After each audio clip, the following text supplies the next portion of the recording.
आप सभी को जय मसीह की द बाइबल पोर्शन में आपका स्वागत है। हमारा आज का वचन है दूसरा राजाओं की पुस्तक 4 अध्याय वचन 1 से 17।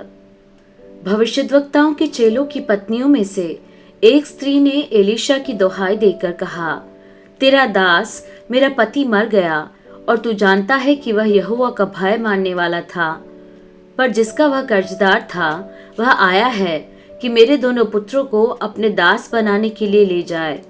एलीशा ने उससे पूछा, मैं तेरे लिए क्या करूं? मुझे बता कि तेरे घर में क्या है। उसने कहा, तेरी दासी के घर में एक हांडी तेल को छोड़ और कुछ नहीं है। उसने कहा, तू बाहर जाकर अपनी सब पड़ोसिनों से खाली बर्तन मांग ले आ और थोड़े बर्तन न लाना। फिर तू अपने बेटों समेत अपने घर में जा और द्वार बंद करके उन सब बर्तनों में तेल उंडेल देना और जो भर जाए उन्हें अलग रखना। तब वह उसके पास से चली गई और अपने बेटों समेत अपने घर जाकर द्वार बंद किया। तब वे तो उसके पास बर्तन लाते गए और वह उंडेलती गई। जब बर्तन भर गए तब उसने अपने बेटे से कहा, मेरे पास एक और भी ले आ। उसने उससे कहा, और बर्तन तो नहीं रहा। तब तेल रुक गया। तब उसने जाकर परमेश्वर के भक्त को यह बता दिया और उसने कहा, जा तेल बेचकर ऋण भर दे और जो रह जाए उससे तू अपने पुत्रों सहित अपना निर्वाह करना। एक दिन की बात है कि एलीशा शूनेम को गया, जहाँ एक कुलीन स्त्री थी, और उसने उसे रोटी खाने के लिए विनती करके विवश किया। अतः जब जब वह उधर से जाता तब तब वह वहाँ रोटी खाने को उतरता था। उस स्त्री ने अपने पति से कहा, सुन, यह जो बार बार हमारे यहाँ से होकर जाया करता है वह मुझे परमेश्वर का कोई पवित्र भक्त जान पड़ता है।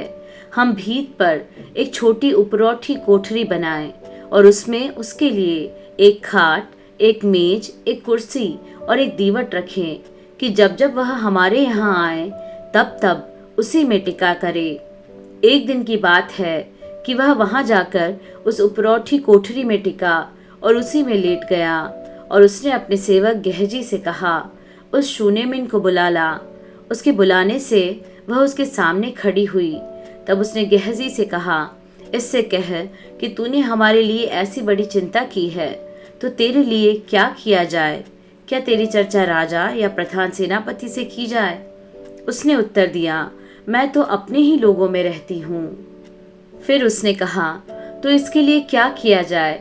गेहजी ने उत्तर दिया, निश्चय उसके कोई लड़का नहीं और उसका पति बूढ़ा है।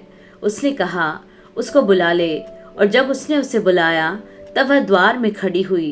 तब उसने कहा, वसंत ऋतु में दिन पूरे होने पर तू एक बेटा छाती से लगाएगी।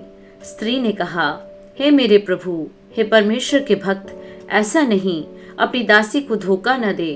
स्त्री को गर्भ रहा और वसंत ऋतु का जो समय एलीशा ने उससे कहा था, उसी समय जब दिन पूरे हुए तब उसके पुत्र उत्पन्न हुआ।